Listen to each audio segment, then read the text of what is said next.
Here is the non-spoiler review of the film Checkmate. Telugu dubbed movie review and rating acted by Anoop Menon. అతను తప్ప ఇంకెవరు తెలియదు నాకు. ఇంక ఈ మూవీ అప్పుడెప్పుడో ఆగస్టులో థియేటర్స్లో రిలీజ్ అయ్యి మలయాళంలో ఇప్పుడు రీసెంట్గా ఓటీటీలోకి వచ్చింది. నేను అక్టోబర్ 2 నేనైతే ఈరోజు చూడడం జరిగింది. చూసిన తర్వాత నాకు ఎలా అనిపించింది అనే విషయంలోకి వెళ్ళేలోపు రీసెంట్గా కాంతారా అండ్ ఇడ్లీ కొట్టు మూవీ రివ్యూస్ అప్లోడ్ చేసి చెక్ చేయండి. దాంతోపాటు జూనియర్ మూవీ కిరీటి రెడ్డి గారిది కూడా అప్లోడ్ చేశాను. దాంతోపాటు OG, Bhadrakali, beauty, tunnel, Trikali, ID the fake, 28 years later Telugu డబ్బుడు Hollywood movie review and Hrudayapoorvam, మేఘాలు చెప్పిన ప్రేమ కథ అనే మూవీ రివ్యూస్ కూడా అప్లోడ్ చేసి చెక్ చేయండి. రివ్యూస్ లైట్గా ఇచ్చినా కూడా జెన్యున్గా ఇస్తానని అనిపిస్తే నా కంటెంట్ చూడండి.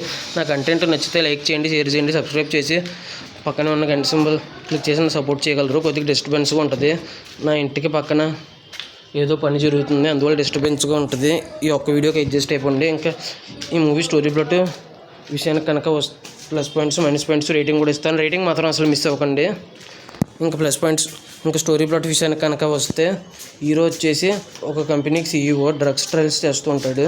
దానివల్ల కొంతమంది ఆ క్లినికల్ ట్రయల్స్ వల్ల చనిపోతారు. ఆ తర్వాత హీరో ఎలా తప్పించుకున్నాడు ఏంటి, తర్వాత ఇంకా కొంతమంది క్యారెక్టర్స్ ఉన్నాయి, ఆ క్యారెక్టర్స్ ఏంటి అనేది రిమైనింగ్ స్టోరీ. ఇంకా ఓవరాల్గా ఈ మూవీ చూసిన తర్వాత నాకు ఎలా అనిపించింది అనే విషయానికి కనుక వస్తే, అంతకంటే ముఖ్యమైన విషయం మాట్లాడుకోవాలి. అసలు G5లో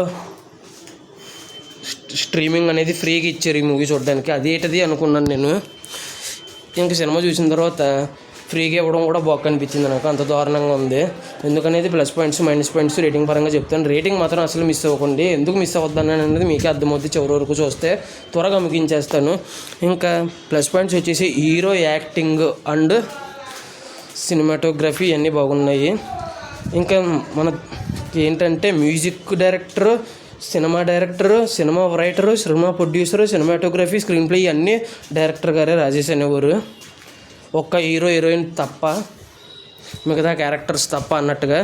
ఇంకా ఈ మూవీ చెప్పినట్టు యాక్టింగ్, సినిమాటోగ్రఫీ, మ్యూజిక్ హైలైట్. ఇంకా మైనస్ పాయింట్స్ వచ్చి మిగతాదంతా మైనస్ పాయింట్సే. తప్పించుకోవడానికి గల చేసే మార్గాలు నెగిటివిటీ ఇది, కానీ తప్పించుకోవడానికి చేసిన మార్గాలు బాగోలేదు.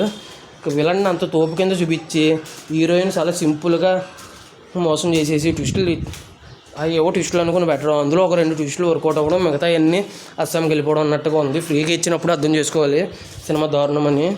ఇంకా మైనస్ పాయింట్స్ వచ్చి ఇవన్నీ ఇప్పుడు చెప్పినవి అన్నీ మైనస్ పాయింట్సే. అంత దారుణంగా ఉన్నాయి. ఇందాక చెప్పినవి మాత్రమే ప్లస్ పాయింట్స్, మిగతా అవన్నీ నెగిటివ్స్ అన్నంత ఘోరంగా ఉంది. రేటింగ్ వచ్చేసి 0/5 ఇవ్వచ్చు అన్నంత ఘోరంగా ఉంది సినిమా. ఇంక ఈ సినిమా అసలు మలయాళంలో థియేటర్స్లో రిలీజ్ అయిందో తెలియని పరిస్థితి నాకు.